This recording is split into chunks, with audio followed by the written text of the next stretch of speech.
आजची रेसिपी खास झणझणीत खाणाऱ्या लोकांसाठीच आहे, कारण आज आपण इन्स्टंट असं हिरव्या मिरचीचं लोणचं करणार आहोत.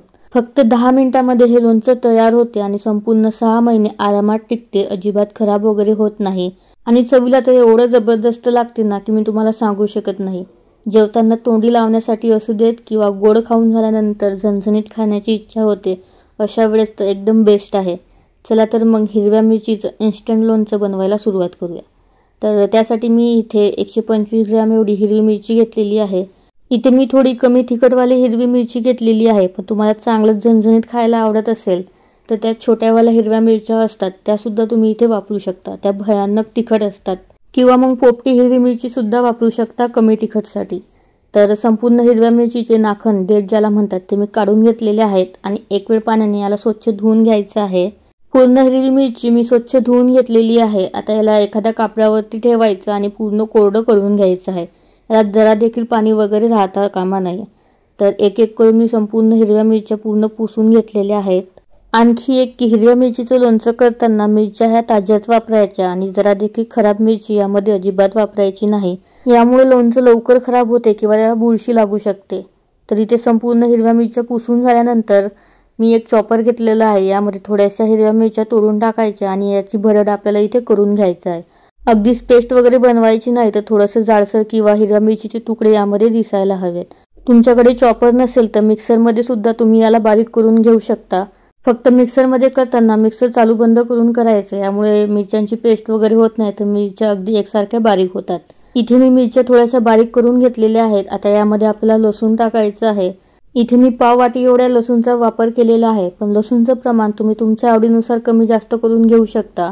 फक्त हिरव्या मिरचीपेक्षा लसूण थोडासा कमी वापरायचा. जर लसूण जास्त या लोणच्यामध्ये झाला ना तर लसणाचा कच्चापणा या लोणच्यामध्ये जरा जास्त लागतो. त्यामुळे लसूण थोडासा कमीच वापरायचा. हवं तर थोडंसं अद्रकसुद्धा तुम्ही यामध्ये टाकू शकता. तर इथे मी चॉपरमध्ये याला छान चॉप करून घेतलेला आहे. तुम्ही बघू शकता मस्त भरड केलेली आहे, खूप अशी पेस्ट वगैरे नाही. तर याला मी एका डब्यामध्ये काढून घेतलेला आहे. आता आपण याच्यासाठी मसाला बनवून घेऊ, म्हणजेच लोणच्याचा मसाला बनवू. त्यासाठी मी गॅसवरती कढई ठेवलेली आहे. कढईमध्ये मी अर्धी वाटी एवढे मोहरी घेतलेली आहे. तर इथे मी काळी मोहरी घेतली. तुमच्याकडे मोहरीची डाळ असेल तर त्याचा सुद्धा इथे वापर करून घेऊ शकता. तर पोहे खाण्याचा 1.5 ते 2 चमचे मोहरी आहे. नंतर पोहे खाण्याचा 1 चमचा जिरे घेतलेला आहे. पोहे खाण्याचा 1 चमचा मिरे घेतलेले आहेत.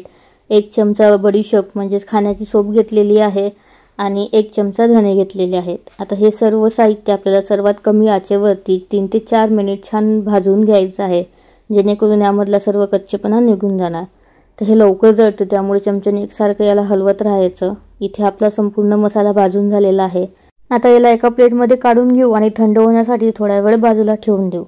इथे भाजलेलं साहित्य पूर्ण थंड झालेलं आहे. आता याला मिक्सरच्या छोट्या भांड्यामध्ये टाकायचं आणि झाकण लावून मिक्सरला याची आपल्याला भरड करून घ्यायची आहे किंवा हा मसाला वाटून घ्यायचा आहे.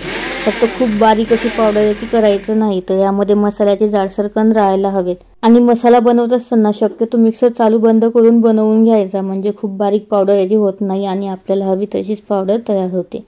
इथे याचं टेक्स्चर तुम्ही बघू शकता. अगदी जाडसर किंवा धन्याची पावडर असते ना त्याप्रमाणे याचं टेक्स्चर याला आलेलं आहे. आता हा मसाला जे आपण हिरव्या मिरचीला चॉप करून घेतलेला आहे त्यामध्ये टाकायचा आहे आणि यामध्ये आपल्याला आणखी काही मसाले टाकायचे आहेत. इथे मी पाव चमचा एवढे काळे तीळ वापरलेले आहेत. नंतर अगदी थोडंसं हिंग टाकलेलं आहे. नंतर 1 ते 1.25 चमचा यामध्ये मीठ टाकायचं किंवा तुमच्या चवीनुसार मीठ टाकून घेतलं तरीसुद्धा चालेल. पोहे खाण्याचा 1 चमचा हळद टाकलेली आहे. नंतर पोहे खाण्याचा 1.5 ते 2 चमचे लिंबाचा रस टाकायचा. तुमच्याकडे व्हिनेगर असेल ना तर व्हिनेगर टाकलं तरीसुद्धा चालेल. फक्त व्हिनेगर टाकताना 1 चमचा एवढाच टाकायचा, कारण ते खूप जास्त स्ट्रॉंग असते. लिंबाचा रस टाकल्यामुळे लोणच्याला चव तर छान येतेच, प्लस ते खूप जास्त टिकते सुद्धा, लवकर खराब होत नाही.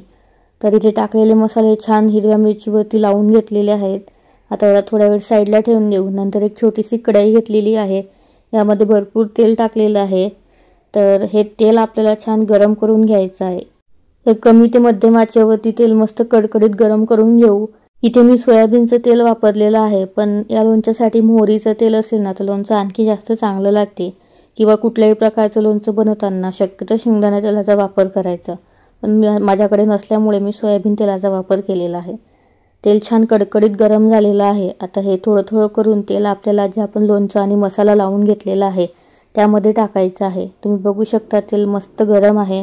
यामुळे लसणाचा आणि हिरव्या मिरचीचा मसाल्याचा कच्चा फ्लेवरसुद्धा निघून जातो आणि लोणचं आणखी जास्त छान लागते। तर थोडं करून यामध्ये मी तेल टाकून घेतलेलं आहे। थोडं करून या लोणच्यामध्ये तेल टाकून घेतलेलं आहे। आता मसाले आणि लोणचं छान एकत्र करून घेऊ। तर इथे तेल टाकताना लोणच्यावरती ना एक तेलाची लेयर असायला हवी एवढं तेल यामध्ये टाकायचं आहे। त्यामुळे इथे मी तेलाचं प्रमाण तुम्हाला परफेक्ट सांगितलेलं नाही। लोणच्याच्या वरती एक तेलाची लेयर किंवा थर असेल ना तर हे लोणचं अजिबात खराब होत नाही। 6 महिनेसुद्धा अगदी आहे तसंच राहतं। बुरशी वगैरे अजिबात यामध्ये लागत नाही किंवा लोणच्याची चवसुद्धा बदलत नाही। तर इथे हिरवी मिरची, मसाला आणि तेल छान एकत्र करून घेतलेलं आहे आणि इथे आपलं इन्स्टंट असतं हिरव्या मिरचीचं लोणचं खाण्यासाठी तयार झालेलं आहे।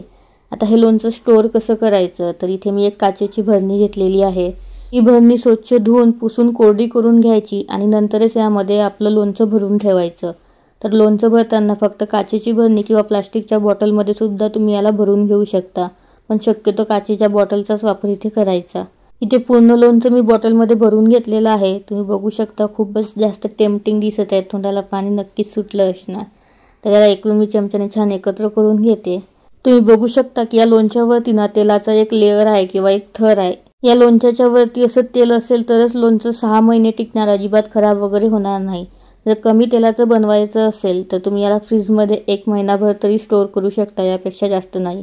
लोणचं अगदी 10 ते 15 मिनिटांमध्ये तयार होते। त्यामुळे तुम्हाला एवढं जास्त तेल वापरून जर याला बनवायचं नसेल किंवा स्टोअर करायचं नसेल तर तुम्ही याला 15-15 दिवसांनी किंवा 1-1 महिन्याने सुद्धा बनवू शकता। इथे आपलं इन्स्टंट हिरव्या मिरचीचं लोणचं तयार झालेलं आहे।